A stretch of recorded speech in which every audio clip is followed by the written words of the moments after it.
welcome back to the BMG Loft today. It's been a while. Studio's been cranking. I'm getting over a cold, so that's been fun.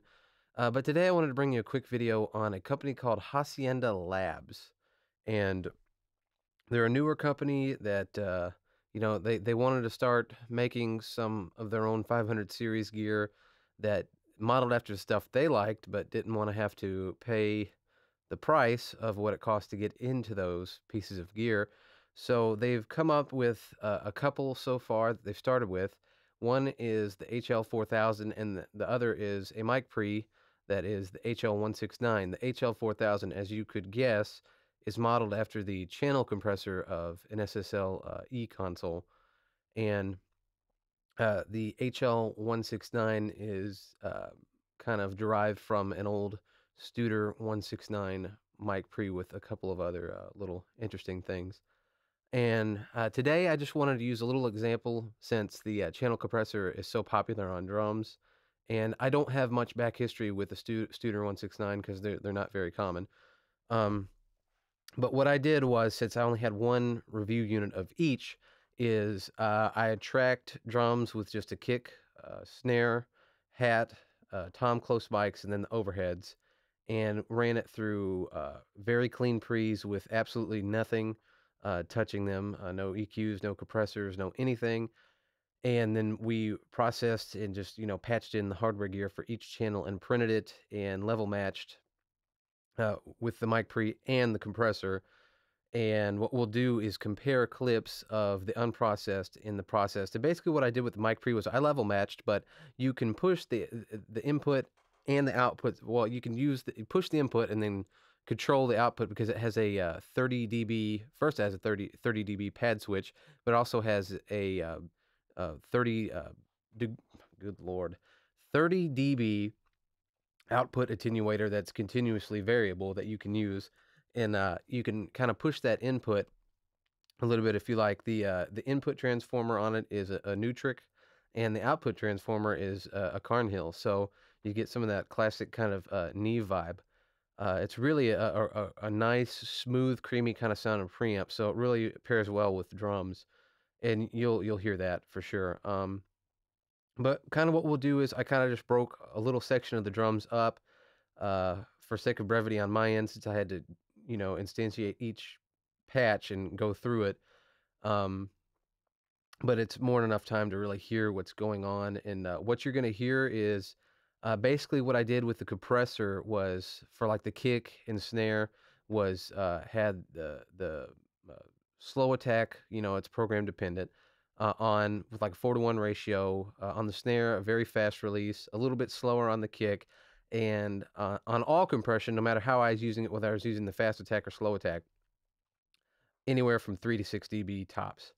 And for the hi-hat, it was a fast attack to kind of just smooth everything out. A slow attack on the toms. I used a fast attack on the overheads with a fast release, with just a couple of dB of compression on that too.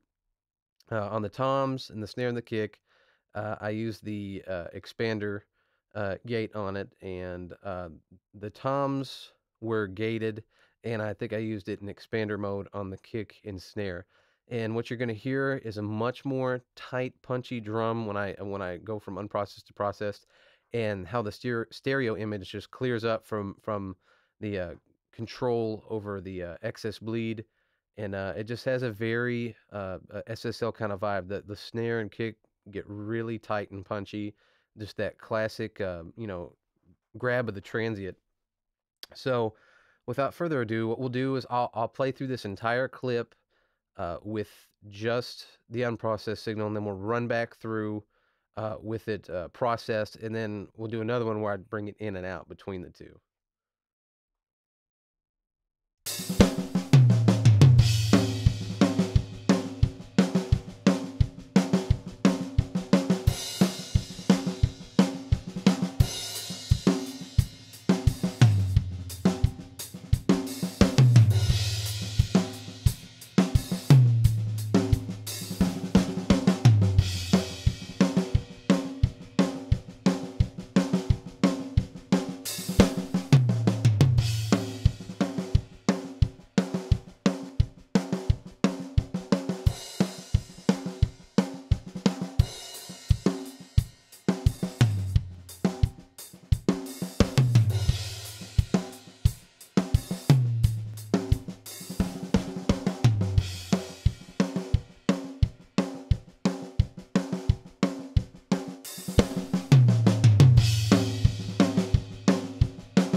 So as you can hear, I mean, it just gets really tight, focused, and punchy.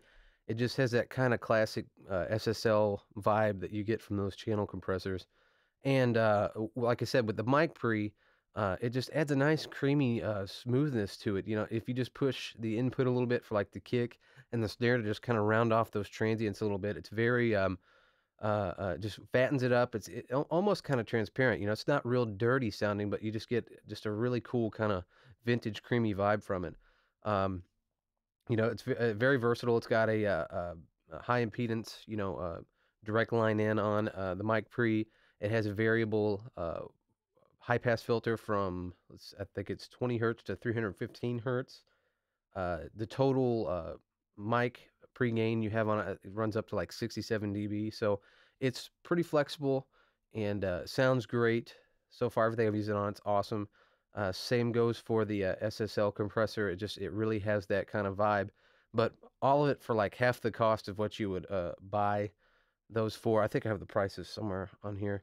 The prices are in euros.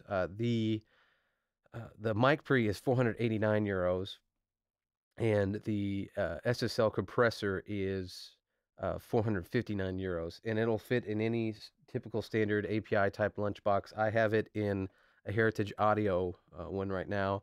It fits no problems. I've had no issues at all. Everything the construction's really nice. The circuit boards look great. Very high quality. The pots feel great. The buttons feel solid. It's all made really well, and it sounds really good. So this is the kind of stuff that excites me because you're getting really close to that sound for way less money, and you can actually fill up your rack full of this stuff and have a bunch of it for half the cost. It's awesome. So I highly recommend that you check them out. You can go to Hacienda, which is HACIENDA labs.com, and you can check them out. These guys are doing some really cool stuff. Until next time, guys, keep it grooving.